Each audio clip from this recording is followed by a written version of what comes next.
하나님께서 오늘 우리에게 주신 말씀은 신약성경 사도행전 15장 30절부터 41절까지의 말씀입니다. 신약성경 215쪽에 있는 사도행전 15장 30절부터 41절까지의 말씀을 우리 함께 한 절씩 교독하시고 마지막 41절의 말씀은 한 목소리로 같이 읽도록 하겠습니다. 30절부터 제가 먼저 읽겠습니다. 못 찾으신 분들은 화면을 참조해 주시기 바랍니다.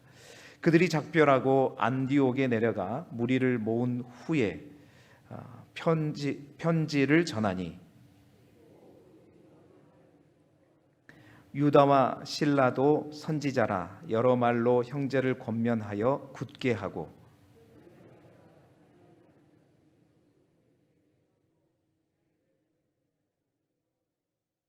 바울과 바나바는 안디옥에서 유하며 수다한 다른 사람들과 함께 주의 말씀을 가르치며 전파하니라.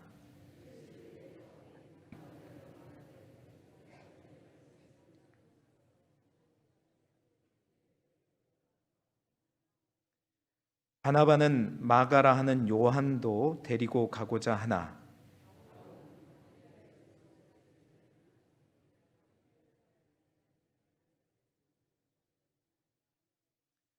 서로 심히 다투어 피차 갈라서니 바나바는 마가를 데리고 배 타고 구브로로 가고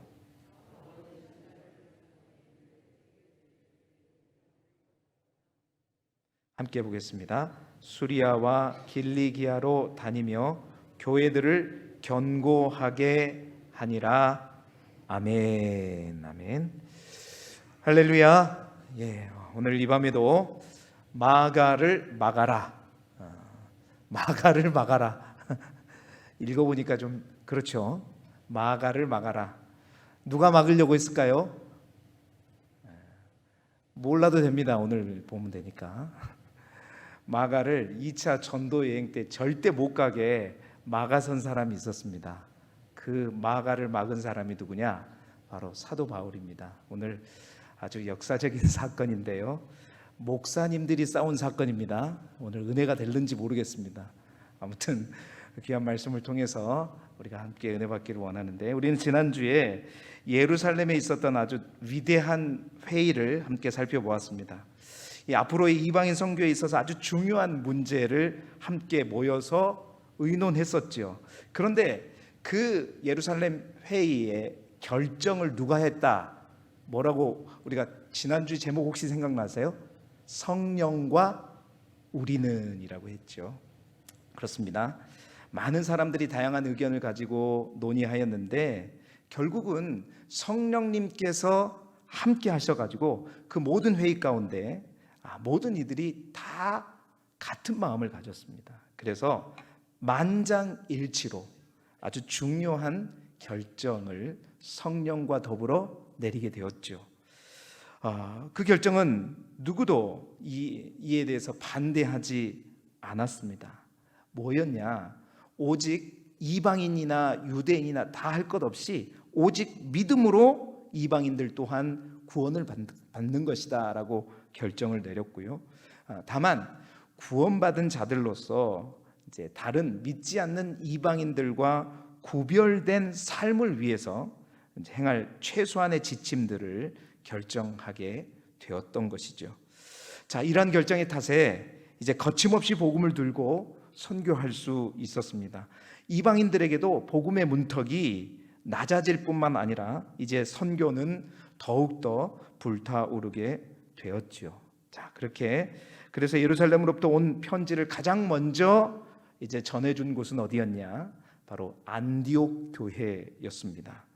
안디옥 교회는 바울과 함께 갔던 이제 신라 일행과 더불어 이제 그 편지를 받아보고 더욱더 안정되었고, 바울과 바나바는 그 안디옥 교회에서 많은 이들을 더욱더 가르치게 되었죠. 자, 그러면서 바울은 이제 뭔가 필요성을 느끼게 되었습니다. 자신들이 복음을 전에 세워졌던 저 길리기아 하면 어디든지 생각이 나시면 좋지만 아무튼 길리기아 지역에 있는 그러한 이방인 교회에도 이 소식을 알려줘야 되겠죠. 이 편지를 전달해주고 싶어서 바나바에게 다시 전도 여행을 떠나자라고 이제 제안을 하죠.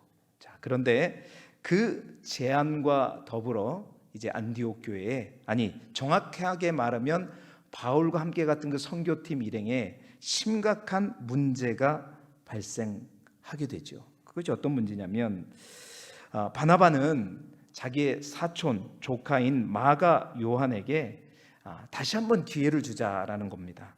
그러니까 여러분, 마가 요한이 누구인지 아시죠? 1차 전도 여행 때 구브로 섬에 갔었을 때 그 구브로 섬에서 안내원, 수행원 역할로 바울과 바나바 선교 일행의 일원으로 이제 들어왔다가 구브로에서 사역을 마치고 이제 바다를 건너서 저 밤빌리아로 갔었을 때 성경에서 정확한 이유는 말하지 않았지만 어떻게 했어요? 마가 요한이 예루살렘으로 그냥 가버렸잖아요. 아마도 그때 아주 심각한 어떤 문제가 있었고 그 심각한 문제로 인해서 가장 타격을 입고 가장 힘들었던 사람은 아마 사도 바울이었던 것 같아요.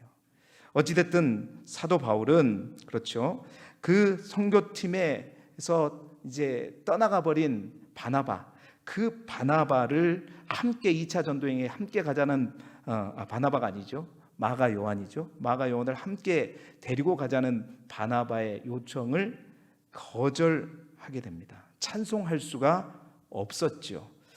뿐만 아니라 찬송하지 않을 뿐만 아니라 성경은 오늘 그 문제를 가지고 이 바나바와 바울 사이에 어떤 일이 일어났는가, 오늘 우리가 읽은 성경 39절의 말씀을 함께 같이 보았으면 좋겠습니다. 39절의 말씀 함께 읽어볼까요? 시작. 서로 심히 다투어 피차 갈라서니 바나바는 마가를 데리고 배 타고 구브로로 가고. 아멘. 자, 보세요. 환상의 콤비와도 같았죠. 어떻게 보면 선교에 있어서 단짝 중에 단짝이었던 바울과 바나바였습니다. 여러분, 바울에게 바나바는 어떤 존재였습니까? 세상에 그 누구도 없었던 든든한 자신의 지원자가 누구였냐면 바나바였습니다.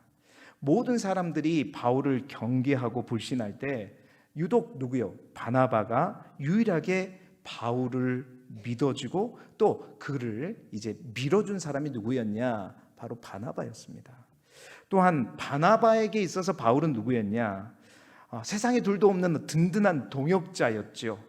안디옥에서 혼자 고분분투하면서 사역하고 있을 때 바울은 유일하게 팔 걷고 나서서 이제 이 바나바가 사역하고 있는 안디옥 교회에 와서 함께 사역해 주었던, 그렇죠, 바나바에게 있어서 바울은 든든한 동역자였습니다. 그리고 이 두 사람은 안디옥 교회로부터 성령으로부터 파송을 받아서 1차 전도여행을 하면서 어떻게 했습니까? 기쁠 때도 함께 있었고 또한 힘들 때도 함께 있었습니다. 그리고 뿐만 아니라 복음의 열매도 함께 맛보았었고요, 또한 고난 또한 함께 당했었습니다. 그런데 이렇게 영혼의 단짝과도 같았던 그들이 오늘 성경에 보니까 39절에 보니까 서로 심히 다투어 피차 갈랐었다. 자, 이 성경에 있는 표현에 심히 다투었다라고 할 정도면 이게 어느 정도인가? 여러분, 굉장히 다툰 거예요. 헬라어 원어를 받아요. 이 다툼이라고 하는 헬라어 단어는 뭐냐면 파록시스모스. 그러니까 이 파록시스모스라는 이 단어로부터 영어 단어 페록시즘이라는 단어가 나왔는데, 이 페록시즘이라는 영어 단어의 의미가 뭐냐면 발작이라는 뜻입니다.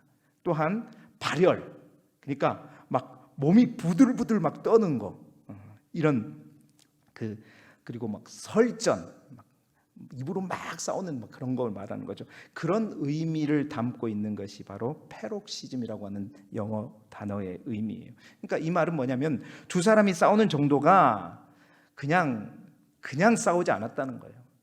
뭐 때렸는지 어쩌는지는 확인할 방법이 없습니다. 몸을 부들부들 떨 정도로 얼굴이 붉어지면서 그냥 싸우는 아주 심한 다툼이었다라는 것을 알 수 있는 것이죠.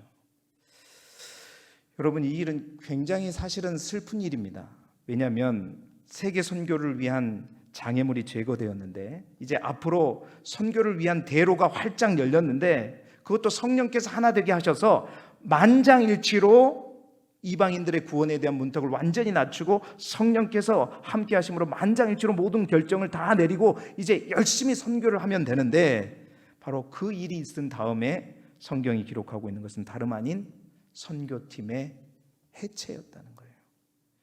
그것도 목회자들끼리의 다툼 때문에 이 선교팀이 두토막 나게 되었던 것입니다.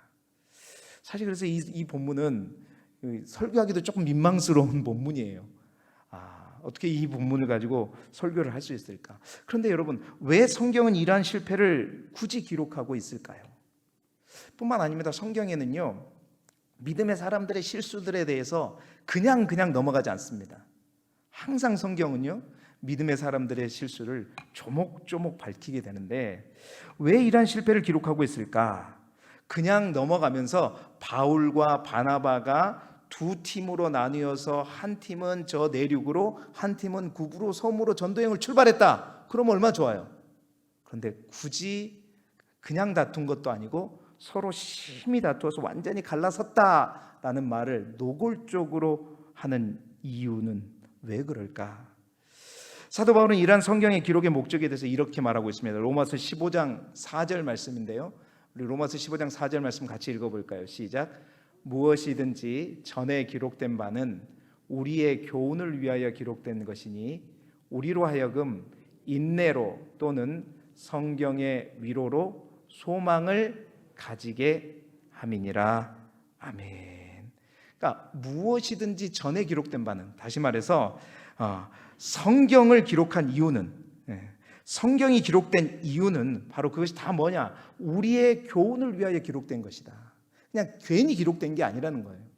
다시 말해서 오늘 이 본문의 사건, 이 바울과 바나바의 사건을 통해서도 우리가 분명히 깨달을 부분, 우리에게 주는 교훈이 있다라는 것이죠. 자, 그렇다면 그 교훈이 무엇일까? 이 다툼을 통해서 우리가 배울 수 있는 교훈이 무엇일까요? 목회자들이 싸웠다는 이야기를 통해서 어떤 교훈을 얻을 수 있을까? 오늘 말씀의 제목이 마가를 막아라인데, 자, 목회자라면 과연 마가가 함께하는 것을 막아야 하는 것이 맞을까? 아니면 그러한 마가를 품는 것이 맞을까? 이 다툼의 이야기를 통해서 주시는, 결국 마가를 막아버리는 이 사건을 통해서 바울의 뜻대로 마가가 참여하지 못하게 함을 통해서 우리에게 주는 교훈을 함께 살펴보면서 오늘 이 다툼을 통해서 우리에게 주시는 말씀의 은혜를 함께 나누기를 원합니다. 자, 이 다툼을 통해서 우리에게 주는 첫 번째 교훈이 있다면 그것은 뭐냐면, 큰 은혜 후에 위기가 찾아온다라는 사실입니다. 자, 이방인의 구원에 있어서 할례와 율법의 문제와 관련된 민감한 문제를 예루살렘 회의에서 만장일치로 해결할 수 있었던 것은 정말 놀라운 하나님의 은혜였습니다. 그 문제에 대해서 막 다투고, 오히려 그 문제 때문에 막 다투고 설전이 벌어지고 얼굴을 붉히고 그런 일들이 일어나야 되는데, 모든 사람들의 마음이 하나로 합해져 가지고 다 만장일치로 통과했다는 것은 정말 놀라운 일이죠. 성령님께서 함께 하신 일이고, 이것은 기적과 같은 하나님의 놀라운 은혜였습니다. 심각한 이러한 이 문제로 그리스도인들은 전혀 나뉘어지지 않았어요. 역사적인 하나됨을 만들어 내었습니다. 그런데 그 놀라운 은혜 뒤에, 바로 그 후에 사단이 기어코 그 하나됨을 깨트리게 된 사건이 바로 오늘 바울과 바나바가 심히 다투면서 갈라지게 된 이 사건이죠. 여러분, 그렇습니다. 사단이라고 하는 어둠의 영이요, 진짜 언제 우리의 성도들을 시험하고 그리스도인들을 넘어지게 하는가? 여러분, 사단이 언제 여러분들을 우리를 넘어지게 할까요? 교회라고 하는 공동체를 언제 넘어지게 할까요? 가장 먼저는요, 우리가 가장 약할 때 넘어지게 하겠죠. 당연하죠. 우리가 낙심해 있을 때, 어떤 물질의 어려움을 당하고 있을 때, 우리가 가장 힘들 때, 그때 사단은 우리가 연약해진 그때를 기가 막히게 잘 알고 있습니다. 왜냐? 그때를 골라 시험을 걸어오면 사실 우리가 어떠한 저항도 해보지 못하고 그냥 넘어질 줄 알기 때문에, 다시 말해서 믿음의 사람들을 공격하기 가장 최적기가 우리가 힘이 빠져 있을 때, 연약해질 때, 혼란스러워졌을 때, 바로 그때 우리를 건들면 우리는 쉽게 넘어가기 때문에 사단은, 어둠의 영은 우리가 가장 연약할 때, 또한 공동체가 가장 분열되어 있을 때, 그때를 노리고 넘어뜨리는 거죠. 여러분, 그렇습니다. 사람이 아주 지쳐서 힘없이 걸어가고 있을 때는 조그마한 돌에 걸려도 푹 쓰러지게 되듯이, 우리가 지쳐 있을 때 마귀가 살짝 다리를 걸면 우리는 어떻게 해요? 금방 넘어지게 됐습니다. 그래서 사단이 언제 우리를 넘어지게 하느냐, 언제 우리를 시험하게 하느냐, 가장 먼저는 우리가 약해 있을 때예요. 두 번째로는 언제인가? 바로 오늘 우리가 읽은 본문의 내용처럼 하나님께 큰 은혜를 받은 직후입니다. 왜 그런가? 마귀가 이 두 번째 이때 또한 절대 놓치지 않는 이유는 뭐냐면, 우리가 무기력하기 때문이 아닙니다. 그때는 이미 큰 은혜를 경험했기 때문에, 하나님의 은혜를 경험했기 때문에 아주 충만할 때이죠. 그럴 때 왜 마귀는 우리를 또 반드시 공격하느냐면, 마귀의 특성상 그렇습니다. 왜냐? 하나님의 큰 은혜를 받고 기뻐서 하나님을 찬양하고 있는 이 모습을 도저히 마귀는 볼 수가 없기 때문이에요. 그러니까 꼴보기 싫은 거죠. 하나님의 자녀들이 하나님의 은혜를 믿고 하나님의 은혜로 큰 문제들을 해결하고 모두가 하나가 되어서 하나님을 찬양하는 그 꼴을 가장 싫어하는 우리가 누구냐? 어둠의 영입니다. 마귀라는 거죠. 그래서 사단은 우리가 하나님의 은혜와 사랑을 받는 것을 시기와 질투 때문에 참지를 못한다는 거죠. 그래서 바로 그 은혜, 큰 하나님의 은혜가 부어진 직후에 사단은 반드시 공격합니다. 우리가 약해 있기 때문이 아니라 우리를 시기해서 그러는 거죠. 우리 꼴을 못 보는 거죠. 그래서 어떻게 해서든지 그 은혜를 쏟아버리도록 온갖 방법을 다 동원하는 것이 사단인 거예요. 여러분, 아담과 하와 얘기 아시잖아요. 하나님이 아담과 하와를 만드시고 그들을 사랑하셨습니다. 함께 동산을 거니시면서 대화도 하시면서 모든 만물들을 인간들에게 맡겼죠. 그때 마귀는 어떻게 해요? 그러한 하나님께서 인간들에게 부어주신 은혜를 보면서 어떻게 해요? 시기가 났죠. 그래서 그것을 견디지 못했습니다. 그래서 인간을 하나님으로부터 떼어놓으려는 계획을 세웠고, 그 방법이 하나님의 말씀에 불순종하도록 하는 거죠. 그래서 죄를 지어서 하나님으로부터 떨어지도록 했던 것이 바로 마귀의 술책이었습니다. 절대 놓치지 않습니다. 또한 여러분, 갈멜산에서 바알과 아세라 선지자 850명과 엘리야가 1대 850으로 싸웠잖아요.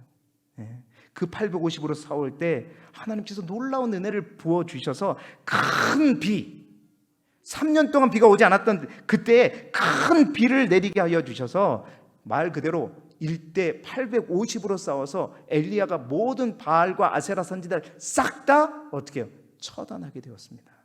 하나님께서 능력으로 역사하셔서 엘리야가 그 능력으로 사역을 했죠.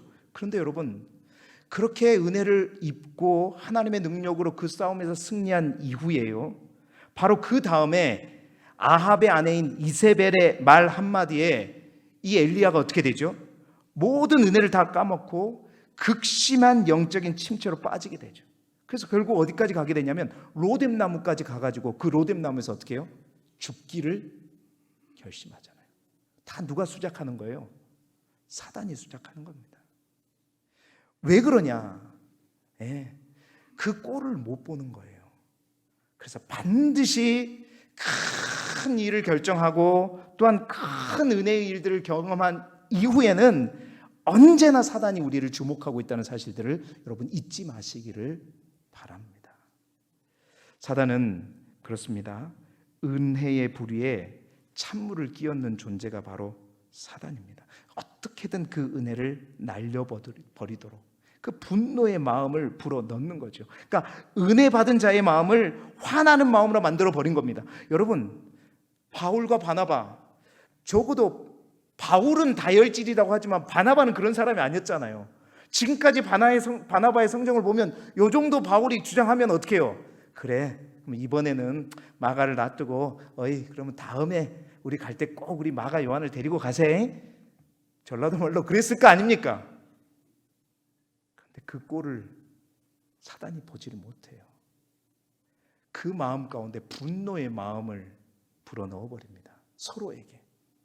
그래서 바나바도, 그렇게 좋은 성품을 가진 바나바도 서운병이 들고 화가 나서 그래서 심히 다투게 된 것이죠. 사랑하는 성도 여러분, 그래서 우리가 반드시 경계하고 마음의 준비를 단단히 해야 될 때가 언제냐? 먼저는 우리가 가장 힘들고 연약할 때, 그때는 당연하죠. 그러나 우리가 하나님의 은혜를 받고 뭔가 하나님의 은혜로 큰 일을 결정하고 또한 큰 일을 해냈을 때, 바로 그 뒤를 우리는 반드시 경계해야 됩니다. 요즘 우리가 기도원이라 이런 수련회 잘 안 가지만 항상 우리 그런 말 있잖아요. 언제 제일 조심하라? 은혜 받고 내려올 때 첫 번째 만난 사람을 제일 조심해야 돼. 항상 기다리고 있습니다. 그 은혜를 날려버리고. 다 누가 뒤에서 수작하는 것이냐? 바로 어둠의 영 사단이 수작하는 것입니다. 그러므로 사랑하는 여러분, 오늘 이 다툼을 통해서 우리가 먼저 교훈받을 것은 그렇습니다. 사단은 하나님의 은혜를 크게 입은 하나님의 백성과 하나님의 교회 위에, 그렇습니다, 우리 길주교회가 더 잘되고 더 부흥되고 그렇게 하려고 그러면 어떻게 해요? 수작을 거는 거죠.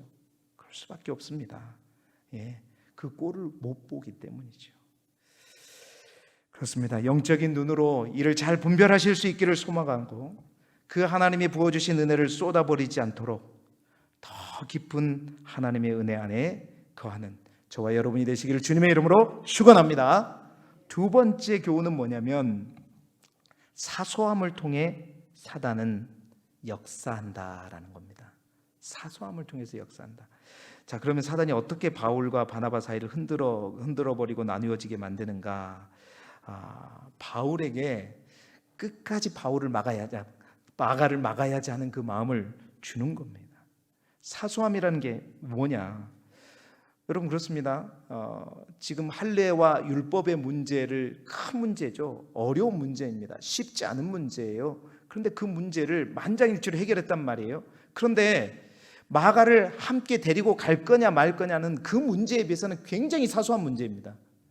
말 그대로 지금 안 되면 나중에 데려가면 되고, 지금 꼭 데려간다 그러면 좋게 얘기해서 나눠서 가면 되는 건데, 이렇게 심히 다투면서 갈 문제가 아니라는 거예요. 서로 이해하고 대화하고 답을 찾아버리면 되는 문제인데, 그런데 그것 때문에 갈라지고 또한 나뉘어져 버렸다는 거예요. 그 문제는 큰 문제가 아니었다는 거예요. 바로 사소한 문제였다는 거예요. 여러분, 교회의 역사도 보면 한 번도 그렇습니다. 큰 문제를 가지고 갈라지지 않습니다. 그러니까 교회가 갈라지는 것은, 그러니까 이단의 문제가 아니라 교회 안에서 갈라지는 것은 큰 문제를 가지고 갈라지는 게 아닙니다. 사소한 문제들로 인해서 교회가 싸우고 갈라지는 거죠. 여러분, 사실은 교회의 분열의 대부분의 역사는 사소한 감정 다툼이나 또는 아무것도 아닌 문제를 가지고 다투고 나뉘어졌음을 보게 됩니다. 오히려 큰 문제를 만났을 때 교회는 어떡하냐? 여러분, 오늘 이 성경도 마찬가지예요. 교회라고 하는 공동체가 진짜 큰 문제를 받게 되면 어떻게 되냐면 다 하나가 됩니다. 그 문제를 위해서 같은 마음으로 기도를 하게 돼요. 근데 정작 무슨 문제 때문에 넘어지냐? 사소한 문제예요. 목회자의 내 마음에 들지 않은 편의 설교 때문에 틀어질 수 있고, 어떤 사람의 한마디 때문에 서운한 마음이 들어가지고 그렇게 친하게 지내고 같이 지내고 항상 어울렸던 사람이 뒤에서 그 사람 뒷담화하고 욕하고 못 쓰겠다 그러고, 다 뭐 때문에 그래요? 심각한 문제 때문이 아니에요. 검증되지 않는 한마디, 그러한 문제 때문에 다 토라집니다. 다 나눠져요. 그러다 보니 파가 생기는 거죠. 서로가 서로를 뒷담화하고, 또한 내 마음에 들지 않으면 다른 사람들 다 이간질시키고. 여러분, 그렇습니다. 큰 문제 때문에 교회가 흔들리는 게 아니라 사소한 문제를 통해 사단은 역사한다는 거죠. 여러분, 언젠가도 말씀드린 적이 있죠. 다름과 틀림을 구별해야 된다. 다름과 틀림을 구별해야 된다. 자세히 여러분 오늘 성경을 들여다보면 바울과 바나바 모두 그들의 입장을 자세히 보면요 충분히 이해할 수 있습니다. 잘 보세요. 먼저 바나바의 입장에서 한번 보세요. 바나바가 딱 봤더니 이 바울과 바나바가 성공적인 전도행을 마치고 이 예루살렘 공의에 와가지고 선교 보고를 했을 때 그 예루살렘에 누구도 있었겠다? 마가도 있었겠죠. 마가가 그 성공적인 보고를 딱 보면서 어떻게 내가 그때 좀 참고 잘했었으면 좋았을 텐데 후회 막심했겠죠. 그 마음을 누구한테도 바울에게 얘기하겠어요? 자기 삼촌인 바나바에게 가서 얘기했을 거 아닙니까? 그럼 바나바는 아이고 안타까웠겠죠. 그래 네가 이번에는 내가 또 우리가 한번 가게 될 텐데 그때 한번 가가지고 선교여행을 이제 성공적으로 잘 마치게 해서 이 마가가 젊은 마가라고 하는 이 친구가 그렇죠 큰 교회의 큰 일꾼으로 만들어야 되겠다 그런 마음을 가지고 함께 가기를 바울에게 요청했던 거 아닙니까? 그리고 여러분 바나바의 입장에서 바울 보세요. 바울은 어떤 사람이었어요? 예루살렘 교회의 두려움의 대상이었던 바울을 누가 감싸줬죠? 다 쳐다보지 않을 때 바나바 자신이 바울을 챙겼잖아요. 다 외면할 때 바나바가 바울을 챙겨주면서 예루살렘 공회의 모든 제자들에게 인사시키면서 그 사람이 하나님의 은혜를 받고 예수 그리스도를 만났고 이러한 일들을 해줬잖아요. 충분히 바나바 입장에서는 바울도 그랬으니까 자신도 그런 은혜를 입었으니까 마가 요한을 데리고 갈 때 충분히 이해할 거라고 생각했겠죠. 그래서 같이 데려가자고 한 거예요. 그런데 어떻게 해요? 절대 안 된다. 자, 또한 바울의 입장에서 한번 볼까요? 바울의 입장은 마음이 많이 상했던 것 같아요. 어찌됐든 간 그 현장에 있었을 때. 왜냐하면 그 다음에 선교지가 정말 높은 산을 갔다가 160km가 되는 여정을 가면서 또 만만치 않은 선교의 여정을 가야 되는데 그 여정 속에서 어찌됐든 간 예루살렘으로 도망가 버렸잖아요. 오늘 이 성경에 있는 그 호칭으로도 우리가 분위기를 느낄 수가 있단 말이죠. 바나바는 마가라 하는 요한이라고 이름을 부르지만 이 바울은 마가라 하는 요한이라고 말도 안 해요. 뭐라고 얘기하냐면 밤빌리아에서 자기들을 떠나 함께 일하러 가지 아니한 자. 그러니까 이름을 들먹이기도 꼴보기 싫은 거지. 밤빌리아에서 우리를 배신하고 떠나간 자. 이렇게 표현하고 있는 거예요. 뭐 무책임한 사람이라는 거예요. 아무리 젊지만 너무 무책임하다. 그리고 그러한 무책임한 무책임한 마가 요한을 바울이 보기에는 야 그러면 그렇게 무책임한 사람을 당신의 바나바 당신의 조카라고 해서 지금 같이 가자고 하는 거냐? 그러면 당신도 더 무책임한 사람이 되는 게 아닌 거냐? 이렇게 생각하는 거죠. 여러분 뿐만 아니라 여러분 바울의 입장에서는 더 심각한 문제가 있어요. 왜냐? 선교 현장이 어떤 현장인지 여러분 우리가 봤잖아요. 루스드라나 모든 곳을 다 살피고 왔었을 때 그곳에 어떤 일이 있었었죠? 돌에 맞아서 죽을 뻔했잖아요. 근데 돌에 맞아서 죽을 뻔한 그곳으로 지금 다시 돌아가는 겁니다. 돌아가서 편지를 전해줘야 되는 거예요. 이게 그런 일을 당해보지도 않고 도망간 마가 요한이 죽음을 무릅쓰고 그가에 같이 가자 그러면 이거 뻔하다는 거죠. 오히려 마가를 생각해서라도 안 가는 게 맞다라고 생각할 수 있겠죠. 그런 의미에서 어찌됐든 마가를 막아라. 절대 마가는 안 된다. 갈 수 없다. 여러분 두 사람의 입장이 둘 다 이해가 되지 않습니까? 둘 다 이해가 되죠. 나쁜 의도가 있었던 거 결코 아닙니다. 죽음을 각오해야 되는 그 길에 마가의 그런 마음가짐 가지고는 도저히 갈 수 없는데 당신의 조카라고 통해서 조카라고 같이 가야 된다. 나는 아니다. 여러분 바울은 철저하게 일 중심의 사역자였고 바나바는 일도 일이지만 그 일보다는 그 일을 하는 사람을 바라보는 사람을 세워가는 사역자가 바나바였잖아요. 그러니까 사역의 형태만 다르지 둘 다 뭐예요? 하나님의 일을 온전히 잘 감당하기 위함이었고 또한 제대로 하기 위한 목적은 같았단 말이에요. 방법만 달랐을 뿐입니다. 그런데 문제는 뭐냐면 그 다름을 뭘로 인식했냐면 틀린 걸로 인식했단 말이에요. 내 생각하는 게 맞아. 당신이 생각하는 건 틀려. 여러분 다름과 틀림은 다른 거예요. 우리가 신앙생활하면서 대부분 서로 다투는 이유는 뭐냐? 서로 나와 같지 않다는 겁니다. 내가 생각하는 것과 다르기 때문이라는 거예요. 여러분, 다른 것이 꼭 틀린 것이냐? 결코 그렇지 않습니다. 이 바나바도 바울도 하나님의 나라 사역을 위해서, 주님의 몸된 사역과 선교를 위해서 어떻게 보면 잘 해보고자 하는 그 마음으로 동일한 마음을 가지고 있는 거였는데, 자기가 가진 것, 상대적인 것을 자꾸 절대화시키려고 했던 그게 잘못이었던 거죠. 상대적으로 다른 관점에서 볼 수 있는 것을 절대화시키고 내가 하는 게 무조건 옳다, 모두가 나처럼 해야 된다라는 생각을 가졌기 때문에 문제가 되었던 것입니다. 그렇습니다. 그러한 의식을 갖게 되면 다름을 인정하지 못하고 다른 것을 틀린 것으로 간주하고 언제나 내가 하는 것이 옳다라고 생각하게 되면 반드시 사단에게 이용을 당해요. 어떻게? 사소한 것을 통해서 사단이 역사하게 되고, 그것은 큰 다툼과 나님으로, 갈라짐으로 끝나게 되는 것입니다. 오늘 이 다툼을 통해서 여러분, 목회자도 예의가 아니라는 거예요. 목사라고 해서 싸우지 않는다? 아니요. 부끄럽습니다만은 그렇게 된다는 거예요. 사랑하는 성도 여러분, 우리가 서로의 다름을 인정해 줄 수 있기를 소망합니다. 다름을 인정해 줄 수 있기 위해서는 그 사람과 얘기를 나누어야죠. 더 깊은 대화도 나누고, 그러면서 그 사람의 입장에서 어떻게 생각하는지 조금 더 들어보고 나누어 봤으면 아마도 둘 다 이해할 수 있었을 거예요. 그런데 그들은 그 사소함을 통해 역사하는 사단에게 지배를 당해버린 겁니다.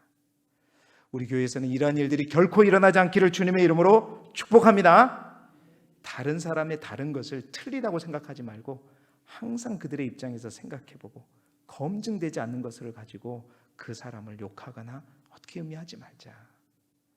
그 사소한 것을 통해서 사단은 역사하게 될 때 천하의 목회자도 갈라서게 되어 있는 겁니다. 세 번째로, 오늘 이 말씀을 통해서 우리에게 가장 중요한 교훈은 뭐냐? 사람은 결코 대단하지 않다. 사람은 결코 위대하지 않다. 여러분, 이 다툼을 통해서 우리에게 주신 가장 큰 교훈이 아닐까 싶은 생각이 들어집니다. 여러분, 하나님께 쓰임 받아서 위대해 보이는 인물들도 오늘 성경을 보니까 대단하지 않다라는 것입니다. 바울과 바나바가 위대한 하나님의 사람이면 틀림없지만, 여러분, 오늘 말씀을 보니까 그들도 또한 우리와 똑같이 작은 일 가지고 싸우고 다투고, 너랑 같이 도저히 못해 하면서 그냥 열을 내고 결국 갈라서고. 그들이 누구입니까?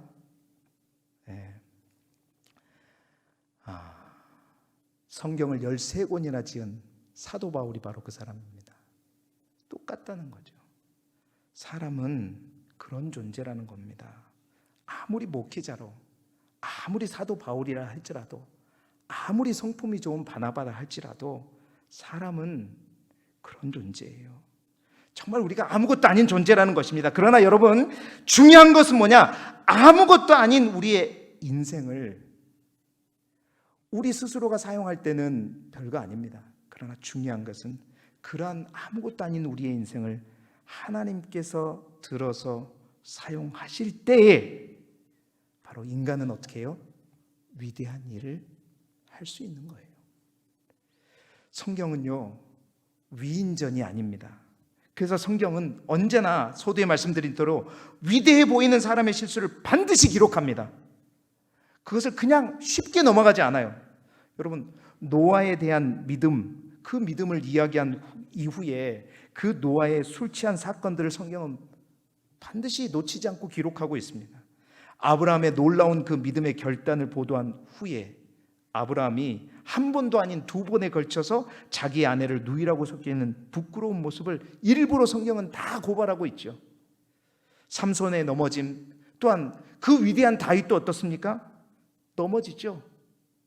그 넘어짐에 대해서 슬쩍 넘어갈 수 있지만 성경은 결코 그렇지 않습니다. 일부러 다 보고하고 있는 거예요. 다 보도하고 있는 거예요. 여러분, 그 이유는 무엇인가? 그것은 인간이 위대한 것이 아니라 어떤 사람도 위대하지 않다는 거예요. 아무리 믿음이 좋은 사람도 그 위대한 아브라함일지라도 모세일지라도 다윗일지라도, 여러분 다윗 그 성깔 보세요. 하나님께서 지팡이를 들으라는데 지팡이를 가지고 반석을 쳐버리는 그 성깔 그냥 넘어가지 않아요. 왜인가? 인간이 결코 위대하지 않다는 거예요. 바로 그 연약하고 부족한 인간을 들어 쓰시는 하나님이 위대한 분이시다라는 사실들을 성경은 그들의 연약함을 통해서 반드시 보여주고 있다는 것입니다. 여러분, 어떤 목회자들도 결코 위대하지 않습니다. 부족하고요, 모자라고요, 다 고만고만합니다. 다 똑같아요. 그러나 부족한 그 사람일지라도 하나님이 들어서 쓰시면 세상 누구보다도 위대한 일을 행할 수 있는 것입니다. 여러분들도 마찬가지죠. 하나님이 사용하시면 위대한 인생이 됩니다. 그러나 우리 자신은 결코 위대하지 못하다. 오늘 마지막 이 교훈을 우리가 반드시 기억하실 수 있기를 소망합니다. 우리 모두가 정말 하나님께 쓰임받음으로 말미암아 그래서 위대한 사람, 그래서 하나님이 주목하시는 사람이 되실 수 있기를 주님의 이름으로 축원합니다. 마가를 막아라. 어떻게 해서든 마가가 선교팀에 다시 합류한 것을 막으려고 했던 바울로 인해서 안타깝게도 바울과 바나바의 다툼이 일어났습니다. 그 큰 다툼의 사건은 오늘 우리에게 몇 가지 교훈을 주고 있다는 것이죠. 그 교훈은 뭐냐? 큰 은혜 후에 위기가 찾아온다는 것이고, 또 사단은 그 위기를 사소한 것을 통해 터뜨리고 무너지게 하고 갈라지게 한다는 겁니다. 그러기에 우리는 영적으로 늘 잘 분별할 수 있어야 하고, 사단의 어떠한 흔들림에도 넘어가지 않도록 믿음의 뿌리를 더 굳게 해야 된다. 뿐만 아니라 사람은 그 누구일지라도 다 부족하다, 연약하다는 거예요. 그래서 선교는 실력으로 하는 것이 아니라, 인성으로 하는 것이 아니라, 개인의 능력으로 하는 것이 아니라 하나님의 인도하심과 하나님의 도우심으로만 할 수 있다는 것, 그것을 분명하게 오늘 이 다툼을 통해서 우리에게 가르쳐주고 있습니다. 오늘도 우리의 교만함으로 하나님 앞에 나아가지 않기를 소망하고, 더 겸손함으로 우리를 위대하게 사용하실 하나님을 바라보며 오늘도 그 하나님과 더불어 우리에게 맡겨진 사명들을 잘 감당하는 저와 여러분이 되시기를 그리스도 예수 이름으로 축원합니다.